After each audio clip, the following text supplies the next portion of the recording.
We're now in an age where one single technology can affect billions of people all at one time. They actually, as a result, cause upheavals and disruptions in a whole wide range of industries and areas: entertainment, transportation, healthcare. A lot of these technologies we can no longer study in a lab. They sort of have to be put out there for people to be exposed to them and for people to use them. And how do we understand that at scale and guide these technologies to more positive outcomes? We need data scientists to help us understand that.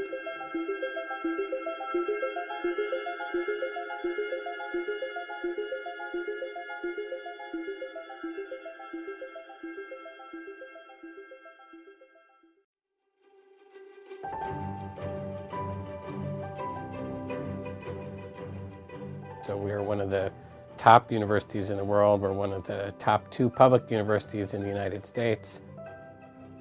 This is the full Block M. You're getting the full deal here. And the only difference is you won't necessarily be able to go to all 7 home football games. Graduates of this degree are fully vested members of our alumni community, removing the constraint of having to travel and live in Ann Arbor. It's just not practical for a vast population of potential students, but still being able to benefit from that world-class expertise is an incredible thing. I think that what's exciting about data science right now is that it can be used across sectors. So whether you are interested in healthcare or education or work with Silicon Valley companies, all of those areas can be informed by data. And that's part of why when we're dealing with high stakes areas like healthcare and education, that ethical use of data becomes so important, and our care to make sure that we aren't biased is important. Hello, Chuck here. We're in Milan, Italy. Hello, Chuck here. We are here in Paris, France. Well, hello. We are at Bletchley Park. Here we are in Orlando. Here we are in So my name is Charles Severance. I am a clinical professor at the University of Michigan School of Information. I am now, by far, the most dominant Python class in the whole world, touching over 2 million lives. And you might say, why is that? Well, I claim it's because of the assessments. If you end up doing my homework for 2 hours, you're doing the job you're supposed to eventually do. I mean, my homework is job-ready skills, right? I mean, I don't have homework that is a waste of time just so I can make it hard for you. So I hope that when you participate in this new master's online degree, that you are as excited as I am. I'm excited to be part of it. I'm excited to see something that I consider completely next generation in terms of approach to teaching. So I really hope that someday we meet and someday you can tell me what you think of this particular experience and to see if you saw it as wonderful as I believe that it's going to be. Go Blue. The maths program provides the rigorous and innovative curriculum to all the students who are interested in becoming an applied data scientist. You will leave here with the portfolio that proves that you can do end-to-end applied data science and you can apply these techniques you have learned to real-world problems. And we're super excited to meet with you, to work with you, and to collaborate with you. Go Blue!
Good afternoon from Ann Arbor, Michigan.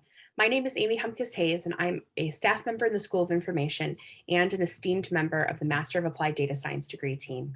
I am happy to be joined today by two of my favorite colleagues in admissions, who I'll let go ahead and introduce themselves. Caitlin? My name is Caitlin Rye, and I am the Recruiting and Admissions Coordinator with the School of Information, and I will be working with you through your journey as a MAD student. And I welcome you all to our webinar. And Rachel. Hi, everyone. I'm Rachel Weiner. I'm the Associate Director for Recruitment and Admissions at the School of Information, and excited to be here and connect with you all about your interests in our MADS program. Thank you to you both. So before we get started, let me talk just for a couple of minutes about the purpose of today's webinar. So as we indicated in our promotional material, this webinar is focused on admissions. It's not to say that you can't ask a program-related question, because between the three of us, I'm fairly confident we'll have an answer, but more or less, we wanted to give you a dedicated time and space to ask and for us to answer all of your admissions questions about the MADS program. So as I indicated before, both Caitlin and Rachel are admissions experts and are with us today as we navigate all of the questions that you have about how to engage the MADS application process. We're going to spend about an hour together today tackling your questions. As Caitlin and Rachel indicated, they're both here and available for you. And in an instance where we don't get to your question, or if your question is something you'd rather ask privately, then I encourage you to email us at umsi.mads@umich.edu. A couple of additional things. So one is you could use the chat function on the YouTube live event to chat us your questions. We do have another staff member joining us today. His name's Jeff Smith. You may see his name or see him or see him commenting back in the YouTube live event with a link, for example. Jeff is our esteemed and very talented videographer who helps us always pull off these really high quality live events. So please do chat us your questions. There's really, again, like I said, no question that we aren't happy to at least try to tackle. The second thing that I wanted to make you all aware of is that all three of us, me, Caitlin, and Rachel, are currently working remotely given the circumstances of the COVID-19 pandemic. So we anticipate no interruptions over the next hour. However, I can't be certain that that's true. So I can tell you between the three of us, we have some pets, we have some children. Hopefully we all have great internet connectivity. We have had instances in the past where we run a webinar like this and someone drops off, but typically they come back. So if you're observing any of those things, apologies in advance. Certainly we're trying our best to continue to make remote work well. And by and large it has, but occasionally it does not. So I'm going to go ahead and turn it over to my script of questions. Okay, excellent. So I was hoping that we could start just by answering questions that we're seeing in the chat.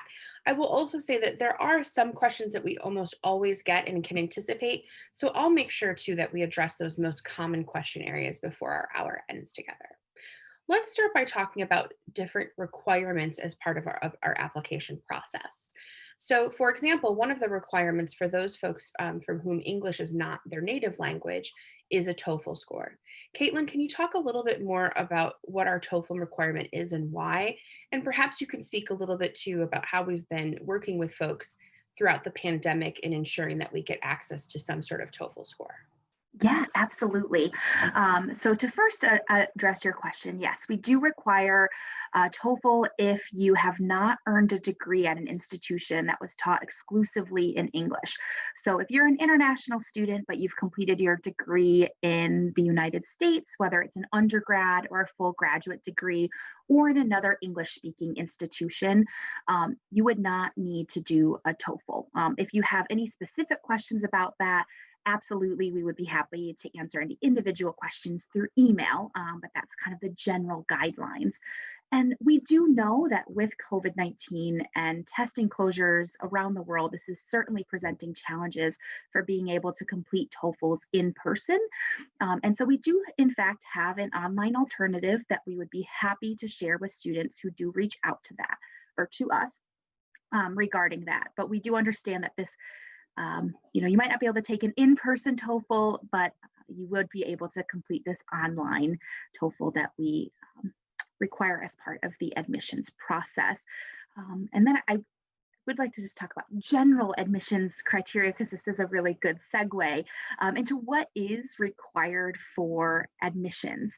And there's a couple different parts of the application. So TOEFL is one for those who have not earned a degree at an institution that was taught exclusively in English.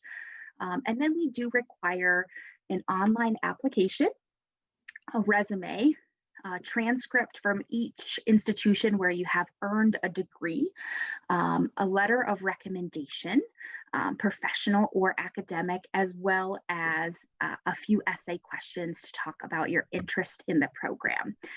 And so those are the application requirements in addition to an assessment as well. And so those are kind of the overarching application requirements that I'm sure we're kind of going to discuss more in detail. Great, thank you, Caitlin. And can you tell us, Caitlin, is there a particular list of countries, for example, whose undergraduate degrees qualify, or is it something that we do on an individual basis, depending on another set of criteria? Yeah, so it is institution based, and we do have certainly a list of institutions that we're well aware of that are taught exclusively in English. But it would be something that we would need either further documentation from, or if it is in an English-speaking country, for instance, like Australia, England, those are commonly obviously taught in English, and so those are criteria that we do look at. But it would be more of an individual institution base in terms of what we would look at. Great, thank you. So since we're talking about different requirements of the application, as you can imagine, we have lots of prospective students that are interested in learning more about our assessment process. Caitlin, can you speak a little bit to how long, generally speaking, our assessment is? Yeah, absolutely. And so I know I just mentioned this, but it is part of the overall application requirement. So outside of that online application and those supplementary materials that we do require at the initial application phase, that's what's going to be due by the deadline. So if you're interested in winter 2021, the priority admissions and scholarship deadline is August 17th. So those are the materials that we need by that August 17th deadline. After you do submit your online application, we do give you access to an online assessment. And the assessment, for those of you who are not aware, it's going to be looking at introductory statistics proficiency as well as base level Python proficiency. We don't require technical skills outside of those two really content areas. And so this is a way for us to look at everything you're presenting in your application and what you've done and why you're interested in the program and what you do hope to get out of the program. But then we're also looking at just kind of that basic technical proficiency that you've maybe learned through work that you're doing through an online MOOC class in data science or Python or statistics, or maybe you've taken an undergraduate course in this. So this is a way to kind of show that proficiency to really be able to be successful in the program, just so you can get in right away and start learning the end-to-end data science, get in right into data manipulation and data visualization, and really get started into being a data science professional. And so that assessment is a way for us to just measure that proficiency. There are two different routes for this assessment process. If at the time of your application, you've already completed the entire Python 3 programming specialization that's offered on Coursera, you will take a statistics assessment. So it'll be asking those introductory statistics questions. If you have learned Python in a different way, which we definitely welcome, and we have lots of applicants who are doing Python in their everyday work, or they've learned it through a different MOOC, or they've learned it in their undergrad, you would be taking the combined entrance assessment, which will have Python questions as well as statistics questions on it. This assessment is not meant to really be a test that you study for. It's really just a skills assessment, just to look at those skills that you already possess in these different content areas. And so with that, it typically takes students about an hour and a half to complete the actual graded proctored assessment. And you would have access to any of those practice resources right after you apply within 7 days. So the earlier you do submit that application, the earlier you have access to those practice assessments if you want to get more familiar with the assessment content that we do require. And Caitlin, I'm sorry if I missed this, but do you have a sense of how long the assessment generally takes once you're in the live version? Oh yeah, absolutely. So it typically takes students about an hour and a half to complete the assessment. Yeah. Thank you. And to Caitlin's good point, if you are preparing to take the Python assessment, we recommend our Pi3 specialization, which you can also take and submit your documentation for, thus exempting you from the Python portion of our assessment. For those of you that are interested in brushing up on your statistics knowledge, we recommend the Stats with Python MOOC that's also hosted on Coursera. Our stats assessment is not a one-to-one match. Our stats assessment is really grounded in an introductory statistics course. So for any or all of you that have had an introductory statistics course in your undergraduate college experience, be you a social science major or otherwise, that's the kind of statistics knowledge that we're looking for and assess. But Stats with Python comes pretty close to a refresher for the entirety of that statistics assessment. So as we talk a little bit about applications, as you can imagine, we are getting questions about the fees that are associated with those applications. Rachel, can you talk to us a little bit about fee waivers? So how one might qualify for one or what the process is there to get one? Sure.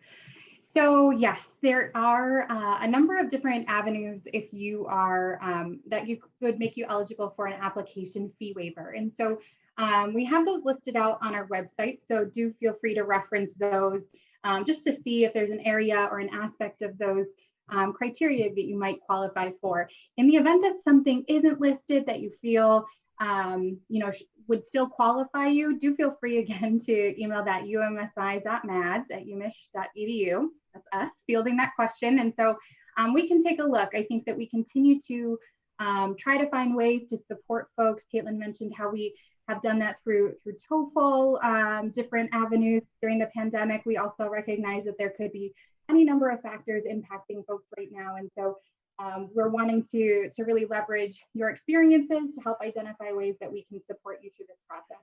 Application fee waivers being one of them. So those instructions and criteria are listed on our website, and you'll be hearing back from our team with the confirmation of that waiver and how to apply it prior to submitting your application. And then I was trying to think, we do try to have you submit your request for a fee waiver at least 5 business days before the application deadline. As you can imagine, it takes us a little bit to process those, and we want to make sure we get you that fee waiver prior to when you have to submit so that you can be submitting by the deadline that you're anticipating. So I would recommend if you're wanting to be considered for a fee waiver to request that early, and we can give you that information. And then Rachel, we're already talking about expenses and or finances for the MADS program. Can you just tell us just briefly a little bit about how students are considered for scholarships? Sure. So the priority deadlines that Caitlin has described and that you can see kind of on our website are the ones that you should really be focusing on for that priority consideration, not only for admission to the next incoming cohort, but also for scholarship consideration. And so we do offer scholarships and across a variety of areas. So if you are pursuing part-time or full-time, you could be a student anywhere in the world and be eligible. So scholarships are not specific by any one particular piece of demographic. We are reviewing your materials that you've submitted for both admission and scholarship at the same time. So there aren't any additional forms you have to fill out or identifications you need to make in order to be considered for those. We have scholarships available that are merit-based as well as need-based. And so again, criteria and the information you're submitting with your application help us to identify which scholarships you might be eligible for that we can help to promote to you. And these are in the form of partial scholarships. So we do offer smaller partial scholarships as a way to help support people to kind of make that next step in the process. And so they tend to be ranging from $1,000 to around $5,000 scholarships as just a a general practice. And again, that priority deadline is the one that you should be looking for as it relates to having your best and first consideration for those funds. Great. Thank you so much, Rachel. So, Caitlin, as you can imagine, we have folks that are interested in knowing if they meet the priority deadline, for example, and they submit their application by August 17th, when more or less could they expect some sort of decision about their admission? Absolutely. So typically, it does take us about 4 to 6 weeks to process your application materials, review them, and give you an admissions decision. So about 4 to 6 weeks after that August 17th deadline is when you would typically hear your admissions decision. And we would need the entire application to be complete by the time we do give you an admissions decision. So that's all of those supplemental materials, the letters of recommendation, the transcripts, the TOEFL if required, as well as that assessment as well. And so the assessment priority deadline is September 7th as well. So if you apply by August 17th, you'll receive that assessment pretty quickly right thereafter. And then we do expect you to complete the assessment by September 7th, and then it will be a couple weeks later on that you'll hear your admissions decision to see if you'll be joining the program for January. Thank you, Caitlin. And just to clarify, so in an instance where someone, for example, submits by the priority deadline and gets a conditional admission, for example, does that person also get consideration for scholarships? Yes. Okay. Yeah, so we really strongly encourage you to apply by the priority deadline and complete the assessment by the priority deadline for priority consideration for scholarships. But all applicants are reviewed for scholarship consideration, but priority is given to those who do meet those deadlines. So we strongly encourage you to meet the deadlines that are published on the website for those priority deadlines. Okay, thank you, Caitlin. So that's an important piece of clarification, which is that everyone has the opportunity. However, those that engage in the priority deadlines certainly have, I don't want to say first consideration, but their consideration is premised on the fact that they got those application materials in by that priority, if that makes sense. Yes, great. Is that a fair conceptualization? Yeah. Yes. Rachel, anything to add there? No, I agree. I think as you can imagine with the priority deadline and why we continue to talk about it is we do know that it is a really great opportunity. We want to give any applicant at least a transparent understanding of how our process works. And so that priority deadline, again, well, it gives you that, it is rolling after that. And so from that standpoint, as you can imagine, as the funds are released and then ultimately accepted, it just can mean that while you are still being considered for funds, there just might be less to offer at that point. And so wanting to just ensure that you all are aware of our process so that you can apply according to whatever is most important for your circumstances. Thank you, Rachel. I think that's a great kind of additional piece of information that speaks to why we emphasize, to your good point, the priority deadline so frequently.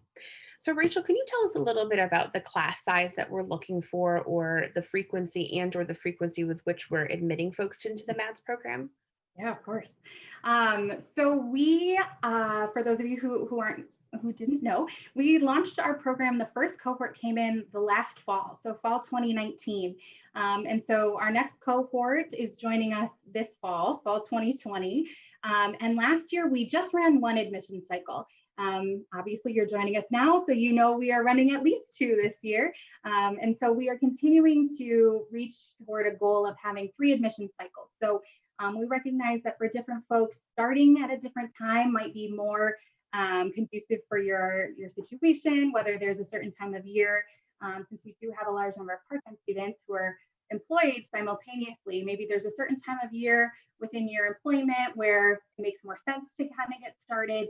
But for others, so we do have a fall start, which for us is September. Technically this year it's August 31st. And then we have our January start, which is considered winter.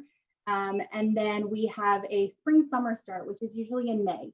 And so we are wanting to offer those opportunities. There could be a circumstance where someone is admitted and then needs to defer to a future term, in which you can do for up to a year, so three terms.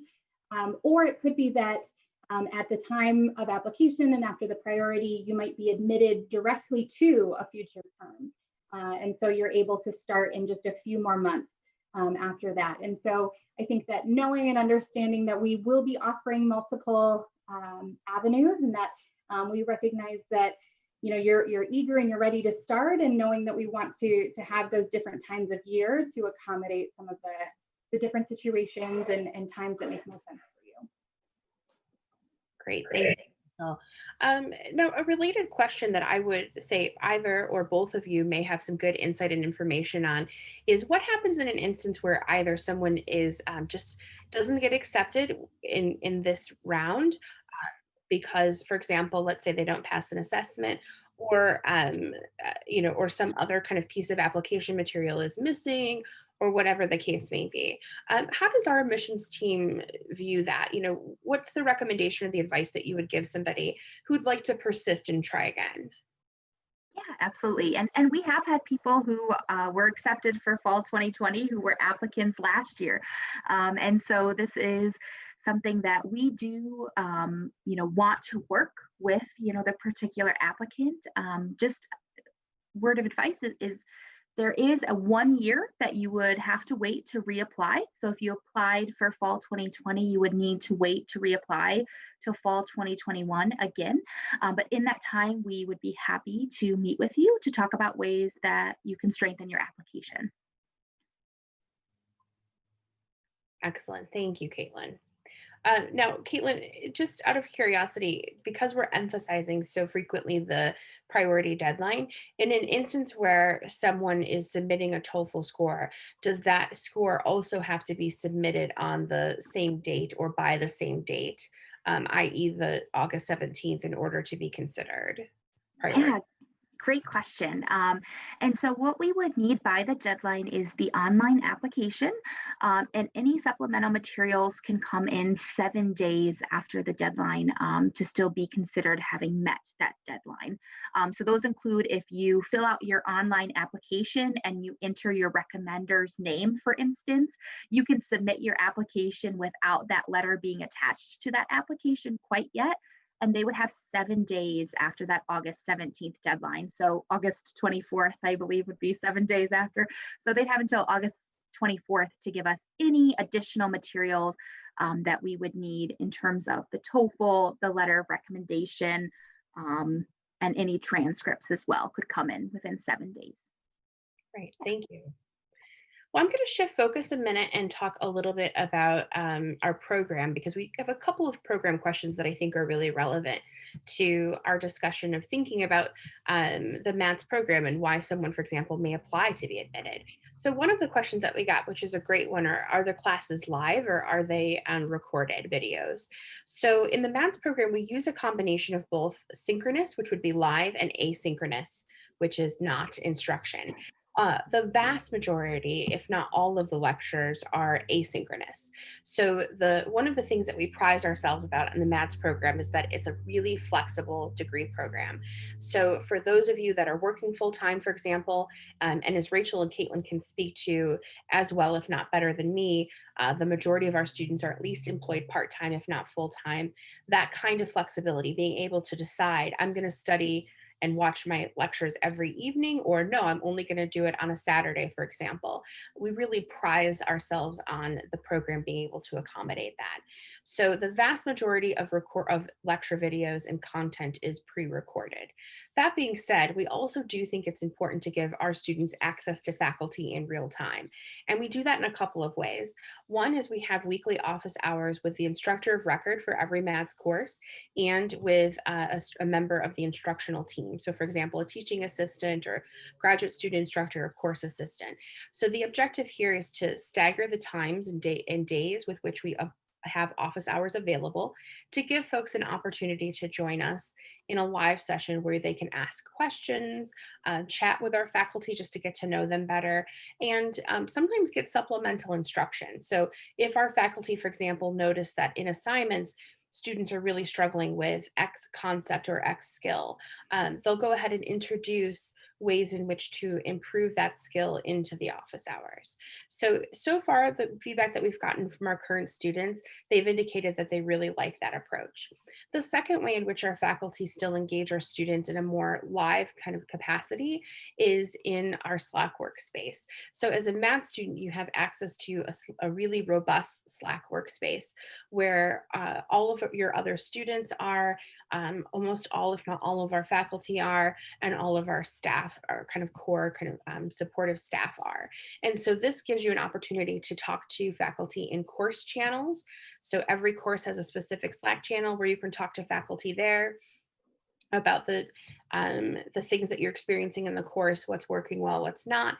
We also have channels by things like interest area, for example. So if you really wanted to connect with faculty that are doing health analytics or health data science, you could join a Slack channel that's relevant to that and engage faculty that way.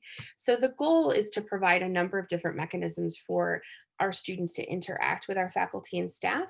And fortunately, so far anyways, our students are telling us that they really like having both the asynchronous and synchronous instruction coupled with a really robust community where the MADS students, faculty, and staff live. I just want to add to, because I realized I didn't answer the first part of your question earlier, and it somewhat ties in. So our cohort size is around 200, kind of plus or minus 25 or so, depending on the cycle.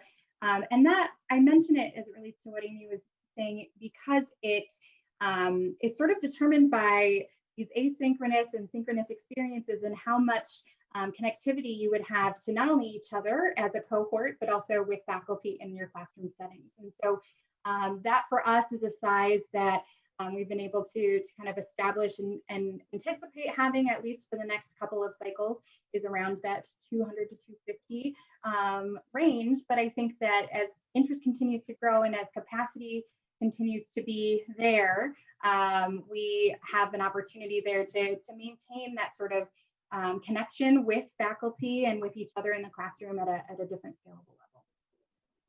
Thanks, Rachel. I really appreciate that you went back to that, because I do think it's important for us to contextualize how large or small the program is. And, you know, it's interesting talking to current students because we are really concerned with ensuring that we're maintaining a certain amount of engagement, a high level of engagement with our students, even as we continue to scale. And one of the things that they're telling us is that they've actually been pleasantly surprised at how engaged and responsive MADS staff and faculty are, despite the fact, or in light of the fact that we continue to grow our program.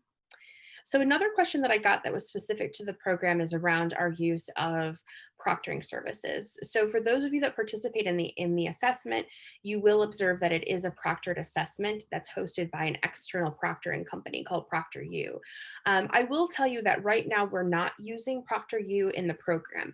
It's not to say that in some future state in a one or more MADS courses, we may not opt into proctoring. That's possible, but I would say that we are doing that very cautiously. One, the cadence of our courses are very short. We have 1 month courses, so that can make proctoring, the scheduling of, for example, much harder for our students and for us.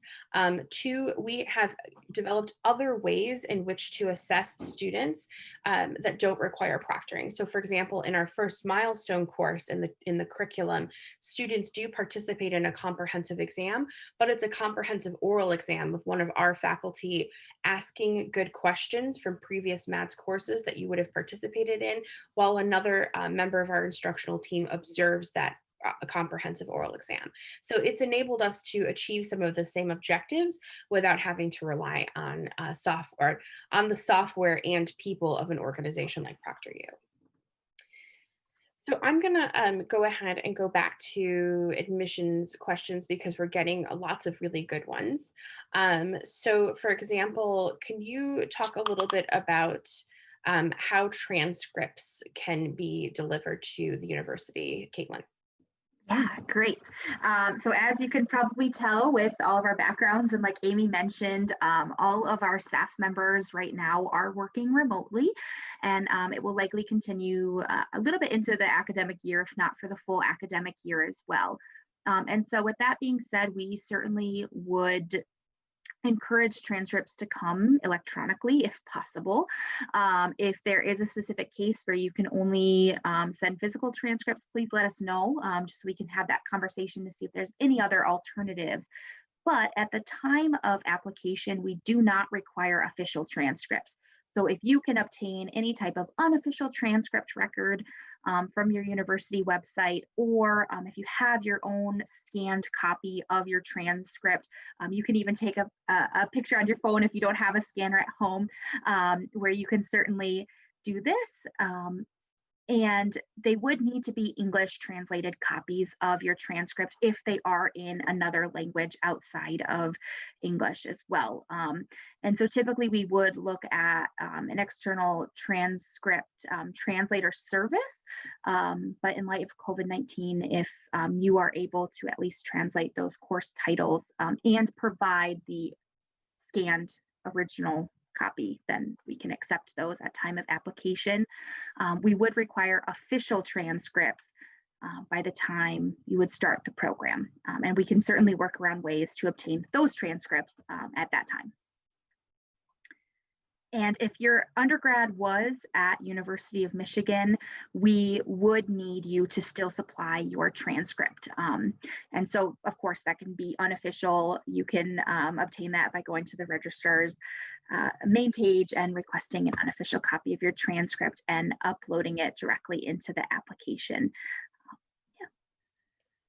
Great, thank you, Caitlin. So as you can all know, we do require transcripts, and so certainly we're looking at past academics as one way in which we evaluate applications.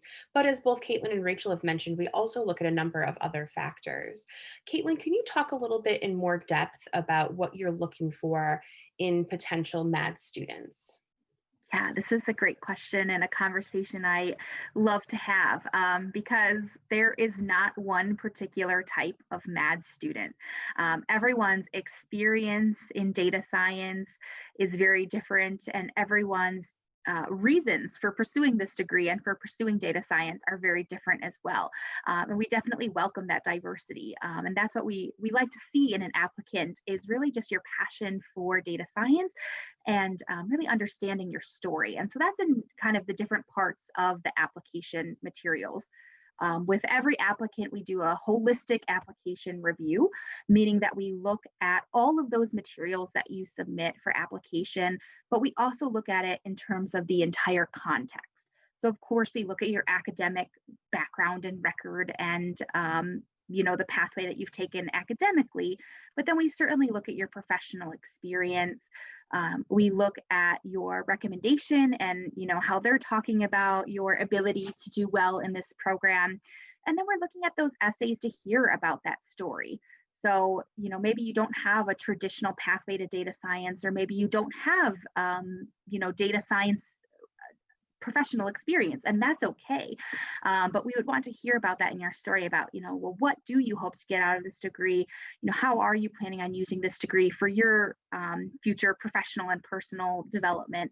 And these are the kinds of things that we overall look at. So there's not one thing we particularly look at. We really, truly, like everyone, we have professionals who've been in data science for 16 plus years and are, just trying to stay up to date about some of the new technology that's out there with data science. We have students who have been in the profession for 10 years who are interested in kind of jumping up into the next stage in their career. And then we have students who are relatively new to data science, whether that's coming directly out of their undergrad degree, or whether that's that they're transitioning into a new career. And so we certainly welcome all of those applicants. And I think that's the really great part about this degree is, we have people who are interested in a variety of different types of data science.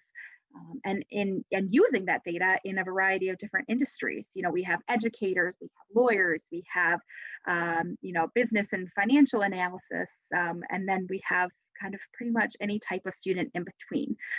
And so there's not one particular type of student we look at. We look holistically at your entire application. Thank you, Caitlin. And to that end, although we don't require the GRE, could someone still submit a GRE score, for example? Yeah, great question. So we do not review GRE as part of the admissions criteria. So even if you submit a GRE, we do not look at that as part of our overall holistic application approach. So I would not recommend taking the GRE or submitting those scores if you already have one.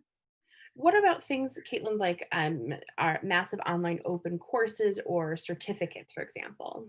Yes, great. Oh, yes, that's a great point. Is because this is an online program, we certainly, would look to see a variety of different levels of online engagement or kind of your approach to learning. So one kind of facet of that academic piece is, certainly looking at your transcripts and your academic background, but also in ways that you've engaged in some online spaces. And so if you've taken any Coursera classes or courses on any other MOOC courses, we would certainly look at that as part of the application process. And in fact, a lot of our applicants have learned data science or Python through these MOOC classes, even if they don't have professional or academic background in it. So that's certainly an area that we would encourage you to highlight on your application if you have some of those experiences. That's great. Thank you so much. Rachel, as you can imagine, you and I have talked to lots of prospective math students who are really curious about the differences between being a student who is studying online in the School of Information and a student who is participating in a residential experience. Now, admittedly, we're in a strange time right now where those lines are much blurrier than they would otherwise normally be. But can you talk a little bit about how we think about our MAD students in the School of Information? So, for example, do MAD students get an ID card? Do they get, can they come to campus buildings? Do they get access to the library? Like things like that.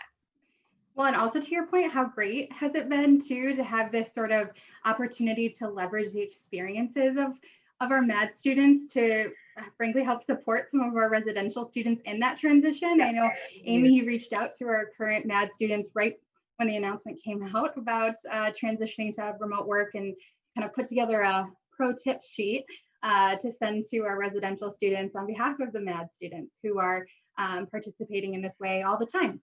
And I think we were well positioned just because we have faculty who are really dedicated to this space and to this platform and this format for providing, this education. So I think that there's a lot of similarities. There's obviously some natural differences as it relates to the format that you might be pursuing your degree. So, and that's something too that our team is equipped to help talk with you about. So if you're choosing or you have maybe multiple options or considerations for whether you want to pursue a residential experience versus an online experience, any number of us, again, that umsi.mads@umich.edu email address, we can help talk through some of these things for you that might meet your specific needs. But I would say overarchingly, the curriculum or the focused area can be different. And so this one, and Amy, you might talk about this a little bit more, but being more directed towards the applied data science. And so having folks who have an interest in that keyword applied element of our data science curriculum. And so having that opportunity to kind of dive in, work with real data sets, working within and through different contexts or companies, organizations, nonprofits, folks that you might be consulting with normally in an industry environment, but that you're doing as part of your curriculum. So that's built in. There are elements of that too in our residential program, but I think ultimately there are ways that are more organic for students to connect. As you said, Amy, the engagement piece we really value. That's a key cornerstone of what UMSI or U of M, but frankly UMSI is really found as our mission and values, is that it is connecting people with our communities and with organizations in meaningful ways. And so that's threaded throughout, obviously, our curriculum, but also through the student experience. And so finding ways to have you as students engage with each other, with faculty and staff, but also within your communities and organizations from wherever you are in the world is kind of unique to being in an online program. Logistically, to your kind of question about things like M cards, things like that. So yes, our students, our MAD students will receive or can receive an M card. So for those of you who aren't familiar, it's just our little student ID card. And so whether you are located kind of in the surrounding area, it has certain benefits there, but other benefits even wherever you might be in the world. And so there's some list of what those benefits are, but you do have access to things like that. There are resources, library resources, both in person if you're here and based on guidelines of what we can do this fall, but also any remote or any remote platforms through our library services you would have full access to. And so I do believe that through the onboarding experience, once admitted, you get a full list of all of the different ways and resources that as an online student you would have direct access. I think one of the other things which hasn't come up here but might have in a previous webinar is your access to our career development team and having resources that are tied to your specific needs as in pursuing this degree. So being a professional degree, being one where we know so many of you are currently employed or simultaneously employed, we want to make sure that your time to degree is spent learning the skills and gaining the experiences that are going to propel you to what you're wanting to do in your original pursuit of getting the degree. And so we have dedicated staff to the School of Information for our MAD students to help really formulate that process and give you that direct consultation in what might be best for you and kind of how you're wanting to leverage your degree. I really think I talked about a few things, but if there's anything other specific. Your answer was great. It was really thorough, and I think exactly right, which is that there are some ways in which we've thought about MADS as an online first program because it is. And so we're making intentional design decisions and how we, design and implement the curriculum. We're making intentional choices about what applied means in an applied to data science degree, but particularly in a remote program like ours. And so we're acting with a lot of intentionality in that regard. But at the same time, we also want MAD students to feel like and to be full U of M students. And for some of them, that might mean living close to campus and coming to campus, which is not an option for most people right now, but eventually we hope will be an option again for everyone, or using their student ID card to get a discount at their local movie theater. So no, I think that is exactly it. Someone did ask about the length of the program. So since we're talking about the program, I can tell you that if you wanted to move quickly, and it would be very rigorous because our courses, although short, are very full of a lot of great content and assessment. So generally we would say for each credit, you're going to be spending about 9 to 12 hours of effort per week. So that's 9 to 12 hours of effort per credit, which is basically per course per month. So for those of you that want to move fast, you could complete the MADS program in as little as 12 months.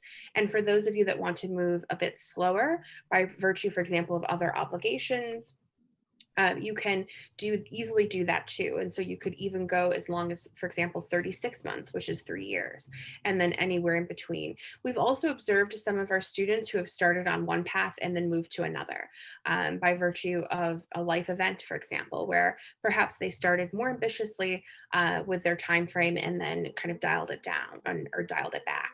And then we've had other folks who have said, well, I did have this opportunity coming up. Unfortunately, it fell through. So now I have more capacity. So I'm going to pick up some additional MADS courses. So the good news is that in any of those permutations, the MADS program can support it by virtue of our flexibility.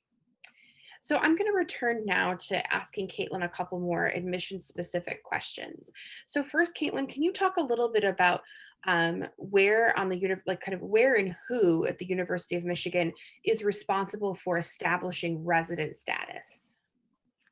Great question. And so this is something that if you are a Michigan resident, tuition is slightly different than if you are a non-Michigan resident, just because we are a public university within the state of Michigan, and we do receive state funding as part of all University of Michigan degree programs.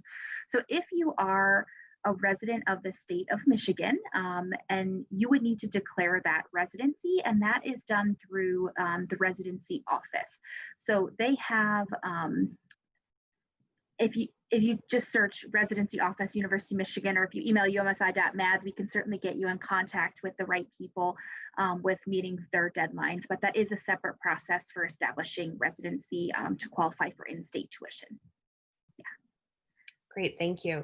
And then Caitlin, as someone is pursuing their letters of recommendation, letter or letters, what kind of recommenders should they be looking for? What kind of content should be the focus of those letters? So, should it be academics, work, something else? Should they be very narrowly tailored to us? Could it be a letter that someone's using across a number of different programs? Can you talk a little bit more about that? Yes, great question. And so letters of recommendation, in short, should be written by people who can talk about your ability to do well in this program. So certainly it would be better to have a more specific letter of recommendation geared towards this program. But it doesn't matter if it's academic or professional. We understand that everyone is coming in at a different level and with a different background. So for applicants who are coming from a recent undergrad experience, definitely having a faculty member, having an academic reference might be a little bit more relevant to where you are in your career and in your pathway to data science. But for those who have been in the data science profession for a number of years, definitely having a professional recommendation would definitely be appropriate and probably more recommended to talk about your ability to do well in this program. So it certainly could come from a former supervisor, it could come from a colleague, definitely a professor or academic reference. If you've done any type of community volunteer experience and you want a letter of recommendation from the head of the organization that you've worked with, those would be all appropriate recommenders, but essentially we are looking just for those indicators for success in the program. And so they might not necessarily know that you can, do Python in depth, or that you have, extensive data science analysis experience, but overall just talking about those qualities that would make you successful in this program that come from a variety of different personal and professional and academic traits. Excellent, thank you, Caitlin. I think that was a really thorough response to understanding kind of how we use letters of recommendation in our program. So as you can imagine, one of the things that we've really been emphasizing throughout this hour is the priority deadline. And one of the ways in which we emphasize it, or one of the benefits of meeting it, of course, is the scholarship consideration. Can you speak to if there are additional benefits to applying before or by that priority deadline? Yeah, I can take that one. Okay. So I think that, yes, there are the scholarship consideration. And I think as well, knowing that we sort of operate on a rolling basis after that deadline. And so for those who are most interested in applying for the subsequent term, you have the best opportunity to be reviewed and admitted in that cycle by applying to the priority deadline. So that in the event that after the priority deadline, applicants were considered and the class becomes full, then you might still be admissible and be admitted to a future term. But by applying by the priority deadline, you put yourself in a better position to start at the term that you're applying for. And Rachel, since you're talking about the benefit of applying early as it relates to successfully achieving admission in our program, as you can imagine, we do often get questions about things like acceptance rates and selectivity. And can you just speak to a little bit about that as a person that's, again, in charge of kind of admissions and thinking about this in their everyday work? Sure, I will do that. I also wanted to reference that the assessment component. So as soon as you apply, as soon as you submit and we get your name from our system, within usually 5 to 7 business days, you'll receive an invitation for that assessment. We talked about assessments a little bit earlier on in the webinar, but I think one of the key things for our applicants is being able to log on to that Coursera. So it's a Coursera assessment platform. So to be able to log on, it familiarizes you with the platform, obviously that our program is offered by Coursera. And so it familiarizes you with that platform, but most importantly for me, I think it familiarizes you with that content and the content that we feel successful students who apply but then are admitted would need in order to successfully enter the program. And so I've often found too that by applying early and not waiting until the last day of the deadline allows you that opportunity to get early access to the assessment materials, to the practice assessment, and give you a sense if you feel like after taking some of the practice assessments or even your one attempt of, you have 2 attempts at the assessment. So maybe you take your first attempt and maybe realize that you want to spend a little bit more time before really starting. So I also just want to name that that could be a benefit to applying early and getting access to those practice assessments. We do offer resources that are on our website to give you some practice tests the practice questions, but that's not obviously the same format as the Coursera assessment. So just a couple of different ways. But your original question, just about selectivity and sort of how we look at the cohort. So we have a great opportunity in that we've had a lot of really exceptional interest in exceptional candidates who are applying. Caitlin named that not only do we not have a one-size-fits-all, but I think one of the benefits of the field of information is that you can really come at it from a lot of different angles and have a lot of different experiences. And so we want that to also be reflected in our cohorts. And so we really value those different experiences, not only the years of experience, but the types of experiences, the countries that are represented in our cohorts, being able to see kind of across the different disciplines, how that can really enhance what we've found. We have over 100 majors represented in our residential program. And frankly, I think that's true as well with our math program, is to have over 100 undergraduate majors represented. And I think that only enhances the experience for our students. And so when we think about selectivity or looking at the application pool, it is very, it can be competitive, especially because we have, again, a lot of interest and great interest. And we want to have around that 200, 250 cohort size. And so I would say that, again, looking back to what I was saying earlier, is that having your application submitted early helps to identify you earlier on as a really serious applicant who's interested and excited about our program and what UMSI values are and what it offers. We know that there are other opportunities that you might be considering for a number of reasons. And so being able to demonstrate what about our program is most exciting to you is really great for us to see, and helps to really set some of those students apart. Thanks, Rachel. I appreciate your insights as folks are thinking about and ultimately we hope pursuing application to our program.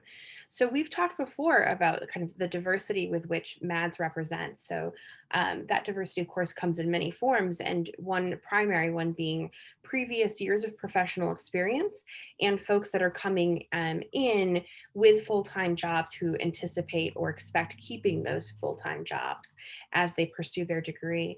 Caitlin, can you talk a little bit more, since you look so closely at all of our applications?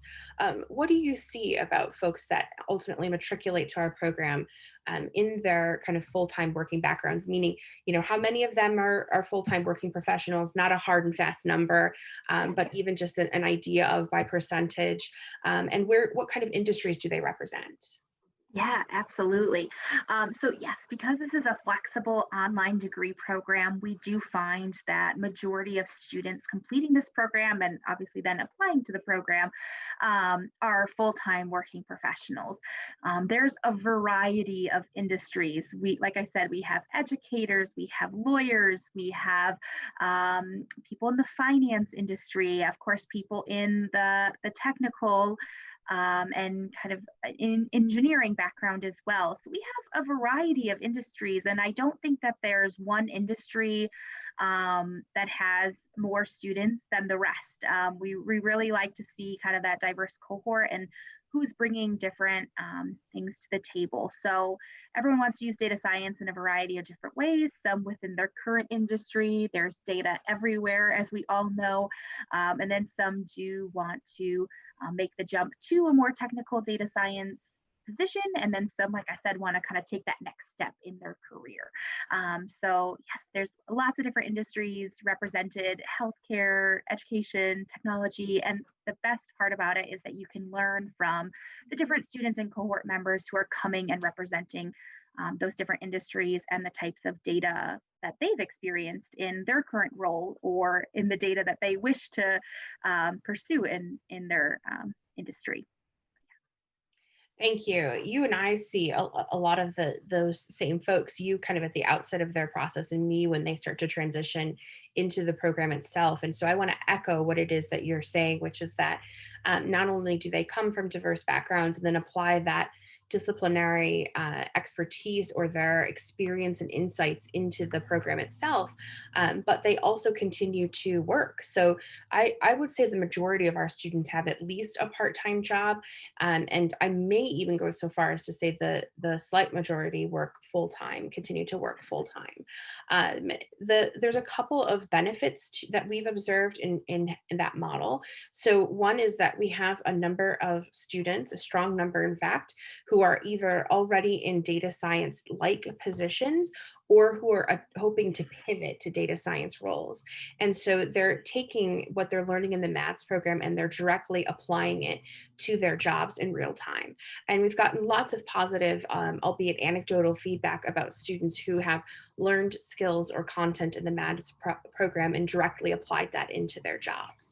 The second thing that we've heard is that the modulated approach, again, the 1 credit, 2 credits, back down to 1 credit, that approach works really well for a working professional. So for example, in an instance where your employer drops a big project in your lap in October, and so you decide to drop down to 1 credit, but then you finish that project by December, and so you go back up to 2, that kind of flexibility has been really useful for math students as they transition to being students again, while maintaining that role as kind of full or part-time working professional. We've also observed some instances of folks who are thinking about pursuing dual degrees or certificates or going on to a PhD after finishing the maths degree. Those things are all still in progress. As Rachel indicated earlier, maths is still very new.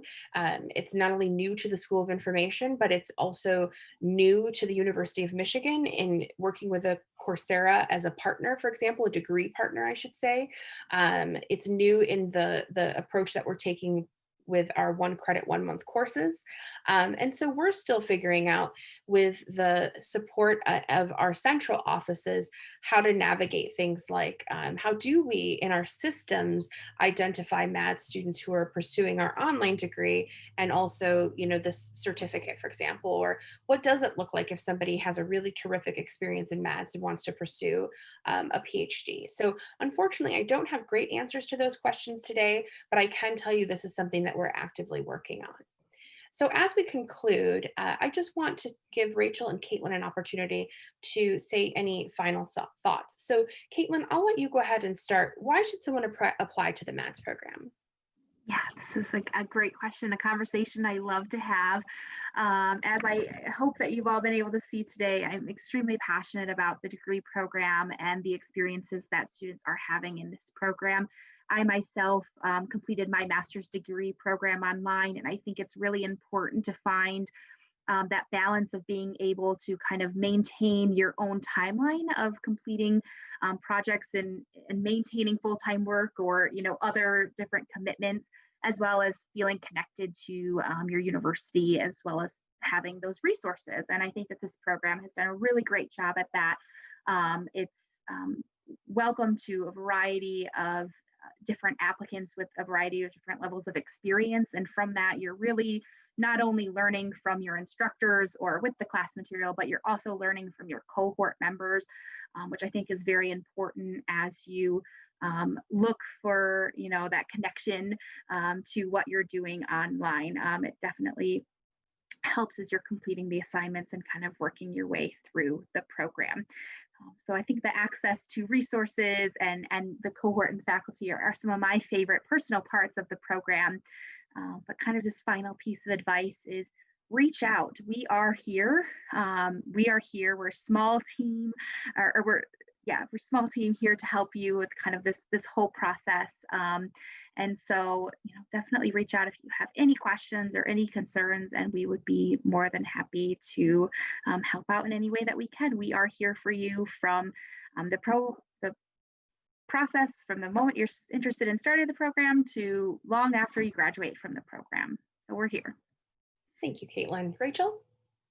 Yeah, what Caitlin said is wonderful, and I would agree with everything. I think that what's been exciting for me too to see is just how much, even in the last year, we've been able to grow and learn and be agile and adapt to the needs of students and the needs of the field. I think that one of the most exciting things that draws people to this field and why we continue to have opportunities to learn and grow is because the field changes constantly, the needs change constantly, and the use cases are enormous. And so what's exciting is that I don't see this as a degree that can take you anywhere but forward. And so to be able to have an opportunity to connect with you all as students, and also to just see how faculty, so I'm not in the same hallways as them right now, but being able to connect with the faculty as they're continuing to develop really relevant course content and highlighting different ways that these things can be applied real time. There are same faculty who I see in the hallways in our campus location as the ones that you're going to be seeing on your screen. And so having that opportunity to kind of be able to connect in this really real, authentic way with these professors who are such content experts and who have really dedicated a large amount of time to making this Still indicated extraordinarily enthused by the interest in the maths degree and are very excited about reviewing your applications. So I will, as always, say if you have additional questions or comments, please email us at umsi.mads@umich.edu. Otherwise, we will share a recording of this webinar so you can go back to it. And as always, go blue.